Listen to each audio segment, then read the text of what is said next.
मित्रों, आज हम लोग पढ़ेंगे भारत का अन्य देशों के साथ रक्षा सहयोग। इसमें हम लोग सामान्य तौर पर जिनके साथ हमारा जो है सहयोग प्रारंभ से रहा है, ठीक है, प्रारंभ से रहा है। हालांकि रक्षा सहयोग कभी बदलता भी रहता है और कुछ बढ़ते भी रहते हैं, तो हम इसमें सामान्य रूप से सहयोगों के बारे में अध्ययन हम लोग करेंगे। मित्रों, फिर से एक बार आपसे कहेंगे, लाइक और सब्सक्राइब जरूर कर दिया कीजिए, ठीक है। चलिए, सोवियत संघ पहला नंबर। हमारा जो पहला मित्र हुआ आज़ादी के बाद का, वो है सोवियत संघ, जो आज रूस के नाम से जाना जाता है। ठीक, यह भारत का सबसे पहला करीबी और अच्छा करीबी और भारत का एक मित्र राष्ट्र है। सोवियत संघ ने भारत को हर समय प्रत्येक स्थितियों में प्रत्येक प्रकार का रक्षा सहयोग दिया है।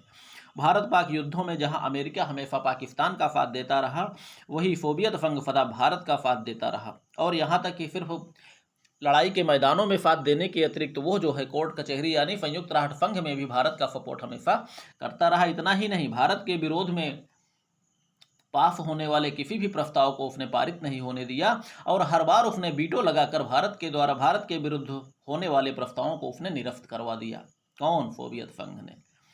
और टी श्रेणी के सभी टैंक जितने भी हैं, T-70, 80, 90 और मिग श्रेणी के सभी लड़ाकू विमान 21, 23, 27, 29 जो भी हैं, और सुखोई MKI लड़ाकू विमान, अब ब्रह्मोस क्रूज प्रक्षेपास्त्र आदि सब सोवियत सहयोग की ही देन है। हालांकि ये टी श्रेणी के और मिग श्रेणी के लड़ाकू विमान जो भारत जो रूस द्वारा निर्मित हैं, ठीक है, सुखोई भी रूस में निर्मित है जिसे भारत ने क्रय किया। बाद में यहाँ भी जो है टेक्नोलॉजी भी शायद भारत को दे दी गई, वहाँ पर सहयोग से भारत में निर्मित भी करने लगा।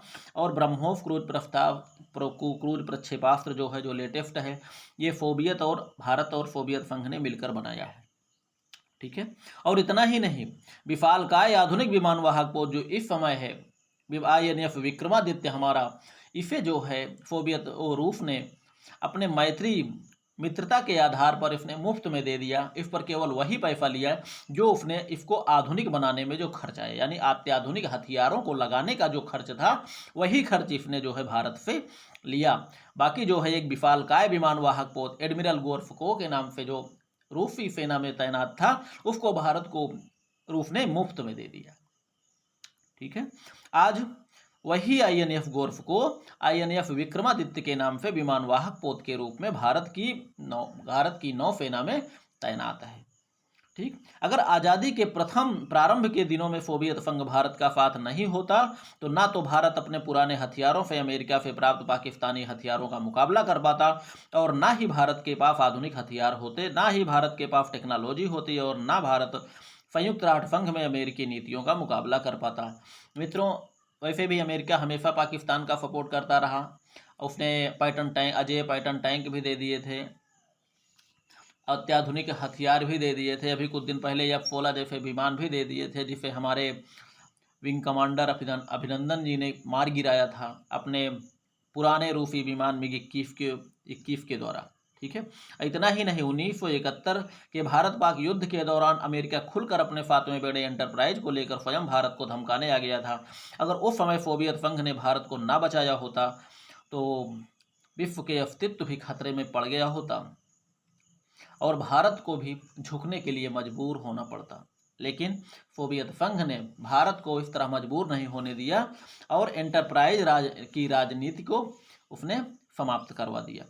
संक्षिप्त में इतना ही कह सकते हैं कि हम जब भी संघर्ष खतरे याद की स्थिति में होते हैं, चाहे वह युद्ध का मैदान हो, हथियारों की आवश्यकता हो, भारत के विरुद्ध संयुक्त राष्ट्र संघ में कोई प्रस्ताव हो, हम सोवियत संघ को हर मोर्चे पर, यानी रूस को हर मोर्चे पर अपने साथ खड़ा पाते हैं, प्रत्येक मंच पर, प्रत्येक स्थान पर। यहाँ तक कि संयुक्त राष्ट्र संघ में भी भारत की वीटो युक्त अस्थायी सदस्यता पर भी सदा वो भारत का समर्थन भी करता रहा है, ठीक है।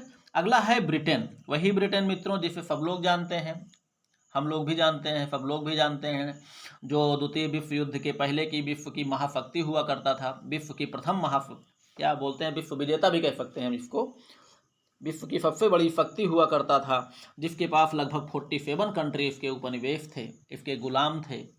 वही जो ब्रिटेन जिसने भारत को गुलाम बनाकर रखा था और 15 अगस्त 1947 को आज़ाद भी कर दिया, ठीक है। चलिए, 1947 के पहले ब्रिटेन उपनिवेश था भारत, और वर्तमान भारतीय सेना का संगठन, प्रशिक्षण एवं संपूर्ण भारत का रक्षा तंत्र एवं रक्षा व्यवस्था सब ब्रिटिश पद्धति पर ही आधारित हो चुकी है। क्योंकि ब्रिटेन वासियों ने जो भारत पर राज किया था वो हमारे ही सैनिकों के दम पर, यानी हम ही को सैनिक के रूप में भी बनाया, यानी हम ही को अपनी ताकत बनाकर हम ही पर राज किया उन्होंने। ठीक है। वर्तमान भारतीय सेना का उच्च मनोबल एवं कम संसाधनों में भी कार्य करने की क्षमता, संभव कार्यों को भी संभव कर दिखाने की योग्यता शायद यह प्रदर्शित करती है कि आज़ादी के पहले यह विश्व विजेता रह चुकी ब्रिटिश सेना का अंग हुआ करती थी। भारत चीन युद्ध के समय ब्रिटेन ने भारत की सैन्य उपकरणों एवं हथियारों की सहायता की। जगुआर विमान को भारत ने ब्रिटेन से ही क्रय किया था। भारत के प्रथम विमानवाहक पोत INF विक्रांत एवं द्वितीय विमानवाहक पोत INF विराट को भी भारत ने ब्रिटेन से ही सेकेंड हैंड खरीदा था। भारत ब्रिटेन के औपनिवेशिक संगठन राष्ट्रमंडल का सदस्य भी है। राष्ट्रमंडल में मित्रों वही सदस्य हैं जो भारत के, जो ब्रिटेन के कभी उपनिवेश रह चुके हैं। वर्तमान ब्रिटेन चाहता है कि वह भी अमेरिका की ही तरह भारत का करीबी रक्षा सहयोगी बने। इसीलिए अभी हाल में ब्रिटेन ने भारत को तकनीकी हस्तांतरण की बाधा को समाप्त करने के लिए जनरल एक्सपोर्ट लाइसेंस जारी करने का ऐलान किया। इससे दोनों देशों के बीच रक्षा संबंध और भी घनिष्ठ होता जाएगा। अगला है फ्रांस।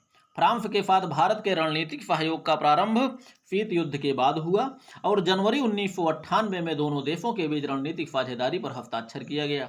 भारत के परमाणु हथियारों के परीक्षण करने पर फ्रांस ने भारत का समर्थन किया था। हालांकि समर्थन करने वाले देशों में भी बहुत कम देश थे, जिसमें फ्रांस भी एक था। दोनों देशों के बीच नियमित समयांतराल पर सैन्य अभ्यास भी होते रहते हैं। शक्ति थल सेना के सैन्य अभ्यास शक्ति, वरुण नौसेना का अभ्यास एवं गरुण वायुसेना का अभ्यास का नाम दिया गया है। शक्ति, वरुण और गरुण। ठीक है। और अभी हाल ही में फ्रांस के राफेल बहुउद्देशीय एवं लड़ाकू विमानों को भारतीय लड़ाकू विमानों में शामिल किया गया। वर्ष 2005 में भारत के मझगांव डाक यार्ड में 6 स्कॉर्पियन पनडुब्बियों के निर्माण में फ्रांसीसी कंपनी के साथ अनुबंध किया गया। मानवीय सहायता और आपदा राहत के अंतर्गत अन्य देशों के युद्धपोतों, सैन्य विमानों एवं सैनिकों के लिए ईंधन, राशन, उपकरण तथा बर्थिंग व रख रखाव की पुनः पूर्ति की सुविधा में मदद करने के लिए भारत के साथ लॉजिस्टिक्स सपोर्ट एग्रीमेंट समझौते पर हस्ताक्षर किए गए। किसके साथ? फ्रांस के साथ। फ्रांस ने आतंकवाद पर वैश्विक सम्मेलन में भारत के प्रस्ताव का समर्थन किया। कश्मीर मसले पर फ्रांस ने भारतीय पक्ष का लगातार समर्थन किया। फ्रांस ने भारत के आत्मनिर्भर भारत को समर्थन देते हुए भारत में रक्षा औद्योगिकरण, संयुक्त अनुसंधान एवं प्रौद्योगिकी विकास के लिए भारत को सहयोग देने हेतु प्रतिबद्धता जताई। आशा है कि भारत की फ्रांस, जर्मनी एवं जापान जैसे समान विचारधारा वाले देशों के साथ साझेदारी वैश्विक मंच पर भारत के प्रभाव में वृद्धि का कार्य करेगी। अभी हाल ही में भारत एवं फ्रांस ने आपस में खुफिया जानकारी साझा करने, क्षमताओं को बढ़ाने, सैन्य अभ्यास का विस्तार, समुद्री, अंतरिक्ष, साइबर सुरक्षा आदि के क्षेत्र में सहयोग हेतु प्रतिबद्ध होने का संकल्प लिया। चलिए मित्रों, ये भी हम आपको संक्षिप्त में ही जानकारी सारी दे रहे हैं, बहुत विस्तार में मत समझिएगा। आगे हम इजराइल ने भारत प्रारंभ से ही कश्मीर पर भारतीय पक्ष का समर्थन करता रहा। ये 1999 में कारगिल संघर्ष के समय अमेरिकी प्रतिबंधों के बावजूद भी भारत को आवश्यक सैन्य सामान एवं उपकरण उपलब्ध कराया था। 2005 से 2015 तक भारत इजराइल शस्त्र व्यापार लगभग 22 बिलियन डॉलर का रहा। इसके अंतर्गत इजराइल ने भारत को नए तकनीकी हथियार एवं सैन्य उपकरण प्रदान किए। वर्ष 2017 में भारतीय प्रधानमंत्री श्री नरेंद्र मोदी जी इजराइल यात्रा पर गए, जो इजराइल यात्रा करने वाले पहले प्रधानमंत्री थे। वियतनाम। दक्षिण चीन सागर में बढ़ती हुई चीन की सक्रियता भारत एवं वियतनाम दोनों के लिए गंभीर चिंता का विषय बन गया है और समुद्री सुरक्षा आपसी सहयोग के तहत वियतनाम ने नौसैनिक अभ्यास मिलन में सक्रिय भागीदारी दिखाई। 2030 की दिशा में भारत वियतनाम रक्षा साझेदारी पर संयुक्त वक्तव्य की दृष्टि दोनों देशों के संबंधों को दीर्घकाल तक बनाए रखने की आवश्यकता है। भारत ने वियतनाम को लगभग 50 करोड़ अमेरिकी डॉलर की रक्षा खरीद की पेशकश की है। इसमें ब्रह्मोस क्रूज मिसाइल, आकाश वायु रक्षा प्रक्षेपास्त्र, पनडुब्बी रोधी वरुणास्त्र और तटीय रडार भी शामिल हैं। वियतनाम भी अपनी पुरानी पड़ रही रक्षा सामग्री का नवीनीकरण करना चाहता है, जिसमें भारत का सहयोग ले सकता है। दक्षिण चीन सागर में चीन की झड़पों के बाद वियतनाम ने अपना रक्षा बजट बढ़ाया है, जिसकी भारत वियतनाम रक्षा सहयोग की दिशा में सकारात्मक भूमिका होगी। श्रीलंका। भारत के दक्षिण में स्थित श्रीलंका स्त्राटेजिक दृष्टि से भारत की सुरक्षा के लिए अत्यंत महत्वपूर्ण है। 29 जुलाई 1987 में शांति समझौते पर हस्ताक्षर हुए दोनों के बीच में, जिसके तहत उस समय श्रीलंका में शांति सेना भेजी गई थी। श्रीलंका द्वारा हम्बनटोटा पर चीन को सुविधाएं देना भारत के लिए चिंता का विषय रहा है। लिट्टे की समाप्ति के बाद श्रीलंका के सैनिकों को भारतीय सेना द्वारा प्रशिक्षण दिया जा रहा है। जुलाई 2013 में भारत, श्रीलंका एवं मालदीव ने हिंद महासागर के त्रिपक्षीय सुरक्षा संधि पर हस्ताक्षर किए। फरवरी 2015 में भारत श्रीलंका के बीच असैन्य परमाणु समझौता हुआ। दिसंबर 2019 में श्रीलंका के राष्ट्रपति गोतबाया राजपक्षे ने कहा कि हम्बनटोटा पोर्ट को लेकर चीन के साथ समझौते की समीक्षा नहीं की जाएगी तथा मताला एयरपोर्ट को श्रीलंका सरकार अकेले विकसित करेगी। अब देखते हैं आगे विश्व की प्रमुख महाशक्ति अमेरिका के बारे में। अमेरिका से हमारा क्या संबंध है, अब इसको भी थोड़ा सा जान लेते हैं, ज़रूरी है भाई। आज़ादी के बाद भारत अमेरिका के आपसी संबंध बहुत अच्छे नहीं रहे हैं, क्योंकि अमेरिका एक निहायत ही अगर देखा जाए तो स्वार्थी देश है। बिना स्वार्थ के कुछ नहीं कर सकता हो। किसी को आप निस्वार्थ अगर आप उससे मित्रता की उम्मीद करिए तो समझ लीजिए आप धोखे में हैं।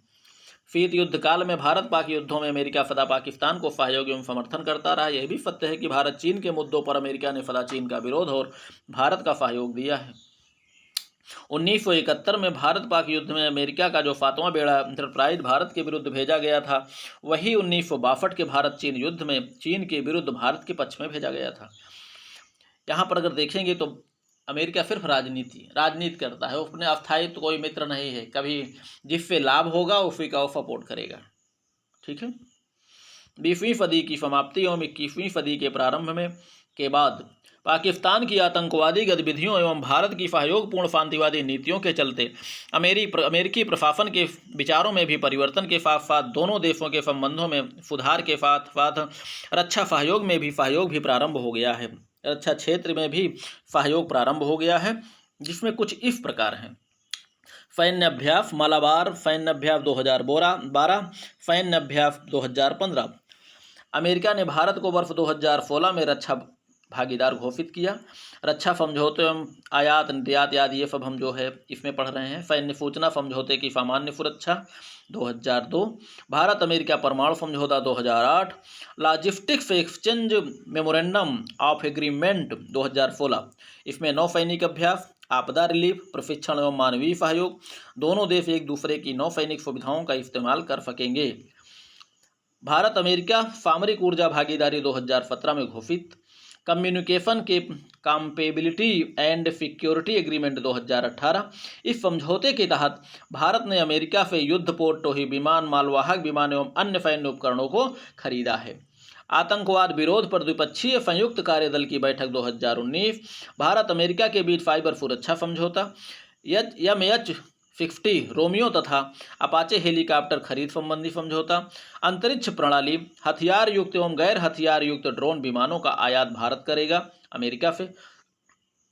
मानव तस्करी, ड्रग तस्करी, हिंसक अतिवाद, साइबर अपराध तथा अंतर्राष्ट्रीय अपराधों से मिलकर निपटने पर सहमति व्यक्त हुई। राजनीतिक परामर्श हेतु जून 2017 में 2+2 मंत्री स्तरीय संवाद की स्थापना हुई। 2+2 समझौता ये क्या है मित्रों? इसमें कुछ समझौते ऐसे हैं जिसके बारे में आपसे पूछा भी जाता है और इसके बारे में हम आपको बताएंगे भी। जून 2017 में प्रधानमंत्री नरेंद्र मोदी जी की वाशिंगटन यात्रा के दौरान यह समझौता हुआ था, जिसकी औपचारिक घोषणा 2017 अगस्त 2017 को हुई। रणनीतिक सुरक्षा संबंधों को आगे बढ़ाने की बात इसमें तय की गई और भारत की अमेरिकी तकनीक तक पहुंच हेतु कोमकासा समझौता भी इसी वार्ता का ही परिणाम था। BECA यानी basic exchange and cooperation agreement भी इसी संवाद का एक भाग था। चलिए अब थोड़ा सा basic exchange and cooperation agreement देख लेते हैं। भारत को दिए गए विमानों पर अमेरिका उन्नत नौवहन एवं वैमानिकी सहायता प्रदान करेगा। इसके तहत भारतीय प्रक्षेपास्त्र को अचूकता प्रदान करने हेतु अमेरिका खुफिया जानकारी उपलब्ध कराएगा और भारत प्रशांत क्षेत्र में बढ़ते चीनी प्रभाव का मुकाबला करने में भारत को अमेरिका सहयोग प्रदान करेगा। अगला है कोमकासा समझौता। ये संचार अनुकूलता एवं सुरक्षा समझौता भी कहते हैं इसको। संचार सुरक्षा उपकरणों का हस्तांतरण किया इसने। हस्तांतरण किया यानी एक प्रकार से भारत को दिया।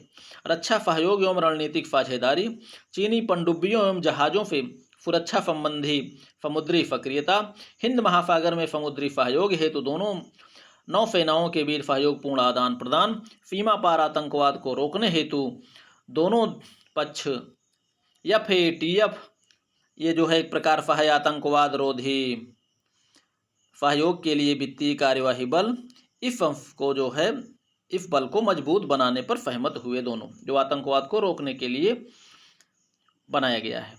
परमाणु आपूर्तिकर्ता समूह NSG में भारत की दावेदारी को मजबूती प्रदान की। पाकिस्तानी आतंकवाद के खिलाफ दोनों देश एकमत हुए। ठीक है,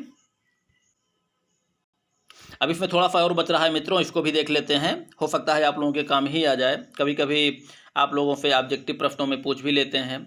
इसमें छोटे छोटे भारत के अन्य देशों के साथ जो रक्षा संबंध है उसका हम लोग अध्ययन करेंगे। लुक ईस्ट पॉलिसी 1991, ये आसियान देशों के साथ मजबूत बनाने का प्रयास किया गया संबंधों को। लुक वेस्ट पॉलिसी 2005, इसकी घोषणा के बाद भारत ने फारस की खाड़ी क्षेत्र के देशों के साथ अच्छे संबंधों को बनाने का प्रयास किया। चाबहार बंदरगाह भी इसी का एक परिणाम था, वही चाबहार बंदरगाह जिसको ईरान ने भारत को विकसित करने के लिए दिया है, जिसे भारत और ईरान दोनों साथ मिलकर विकसित कर रहे हैं, जो एक प्रकार से वो क्या बोलते हैं, पाकिस्तान और चीन द्वारा विकसित किए गए ग्वादर का ही एक परिणाम है, ग्वादर का एक विकल्प भी मान सकते हैं उसको। कनेक्ट सेंट्रल एशिया 2011, पूर्वी यूरोप तक पहुंच हेतु मध्य एशिया के 5 देशों के साथ यह भारत का समझौता है। लुक मिडिल ईस्ट नीति 2014, इसके अंतर्गत भारत की मोदी सरकार ने अन्य देशों के साथ इजराइल तथा ईरान को भी शामिल किया। ठीक है, अब देखते हैं भारत द्वारा चीन पर नियंत्रण हेतु रक्षा नीतियां अमेरिका के साथ, यानी भारत द्वारा चीन पर नियंत्रण हेतु जो रक्षा नीतियां भारत ने बनाया है वो इस प्रकार हैं। अमेरिका के पास 2+2 तथा 2+2 BECA एवं कॉमकाफा समझौता। भारत जापान ऑस्ट्रेलिया और अमेरिका के साथ क्वाड संधि किया है, यानी भारत जापान ऑस्ट्रेलिया और अमेरिका चारों देशों का मिलाकर एक क्वाड संगठन बनाया गया है।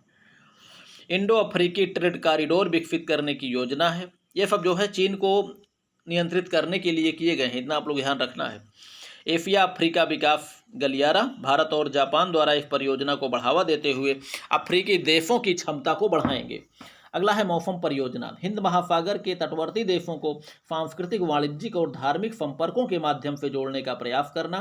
सागरमाला परियोजना, इसके अंतर्गत भारत ने 12 प्रमुख और 160 छोटे बंदरगाहों को जोड़ने का प्रयास किया। इसके द्वारा भारत ने चीन के स्ट्रिंग ऑफ पर्ल्स को निष्क्रिय किया।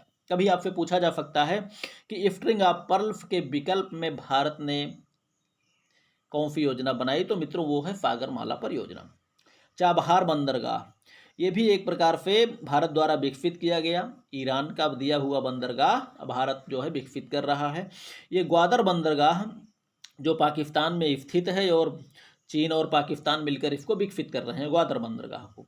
इससे मात्र 72 किलोमीटर दूर ग्वादर बंदरगाह के विकल्प के रूप में चाबहार बंदरगाह को भारत, ईरान तथा रूस एक साथ मिलकर विकसित कर रहे हैं। अगला हीरों का हार, नेकलेस ऑफ डायमंड परियोजना, भारत द्वारा Iran, Oman, Seychelles, Indonesia, Singapore, Vietnam, Mongolia के रास्ते चीन को घेरने का प्रयास किया जा रहा है। चीन का 1 बेल्ट एंड 1 रोड इनिशिएटिव परियोजना के विकल्प के रूप में ही जो है ये नेकलेस ऑफ डायमंड परियोजना भारत ने शुरू किया है। ठीक है, तो मित्रों उम्मीद करता हूँ कि चैप्टर भी आपको कुछ ना कुछ समझ में जरूर आया होगा। बाकी पढ़िए लिखिए, मस्त रहिए, खुश रहिए। कोई भी समस्या होगा तो आप लोग कमेंट करिएगा। ठीक है, बाकी हालांकि हमने आपको खुद भी जो है ये छूट दे दी है कि आप डायरेक्ट हमारे फ़ोन पर व्हाट्सएप के माध्यम से कमेंट कर सकते हैं। हम ये नहीं कहते हैं कि हम आप सबकी पूरा मदद कर पाएंगे, क्योंकि आप लोग तो संख्या में बहुत ज़्यादा हैं, हो सकता है जो आप मदद मांगे हम वो भी ना कर पाएँ आपकी। ठीक है, चलिए पढ़िए लिखिए, मस्त रहिए, खुश रहिए मित्रों। लाइक और सब्सक्राइब जरूर कर दिया कीजिए।